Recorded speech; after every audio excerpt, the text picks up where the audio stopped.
Hello everyone, welcome back to my channel. আজকে আমি তোমার সাথে একটা মিনি ব্লগ শেয়ার করছি। তো আজ সানডে দুপুরে ঘুমাচ্ছিলাম, তো বিকেলে উঠলাম ছাদে উঠে দেখি ওয়েদারটা খুবই সুন্দর। এরকম ওয়েদার দেখে আমার একটা কথাই মনে হয়, একটু বিরিয়ানি খেয়ে আসি। তো অনেক ভেবে ঠিক করলাম আজকে ডিনারটা বিরিয়ানিই করব। তো সেই ভেবে নিচে চলে গেলাম। নিচে চলে দেখো, তো আমি একটু রেডি হয়ে আসি, তারপরে এসে দেখাচ্ছি। এই দেখো, আমি রেডি হয়ে চলে এসেছি। আমার রেডি হতে খুব একটা টাইম লাগে না। তারপর রেডি হয়ে বেরিয়েও গেলাম।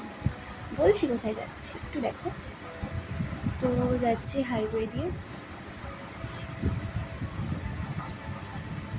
দেখো, চলেও এসেছি। নই হচ্ছে বোম্বে বিরিয়ানি। আমাদের বাড়ি থেকে খুব একটা বেশি দূরে না। তো 2 প্লেট মাটন বিরিয়ানি অর্ডার করলাম।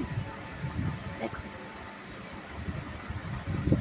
আমার এখানকার বিরিয়ানি বেসিক্যালি খুবই ভালো লাগে, তাই জন্য এখানেই এসেছি। আর বাড়ির কাছেও ভালোই হয়। তো দেখো, মাটনটা ভালোই সফট ছিল।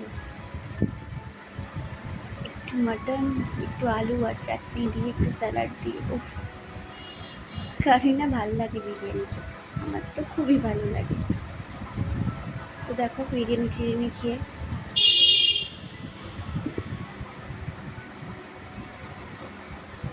আমরা বেরিয়ে পড়েছি। তারপর একটু কোল্ড ড্রিঙ্কস খেতে ইচ্ছে করলো। তো হাইওয়েতে একটা বড় মা টি স্টল বলে একটা জায়গায় আমরা দাঁড়ালাম। বর একটু কোল্ড ড্রিঙ্কস নিয়ে এসছে। তো কোল্ড ড্রিঙ্কস খেয়ে আবার বাড়ির দিকে রওনা দিলাম। যদি ভিডিওটা ভালো লাগে থাকে তো লাইক, কমেন্ট এন্ড শেয়ার করে দিও। টাটা।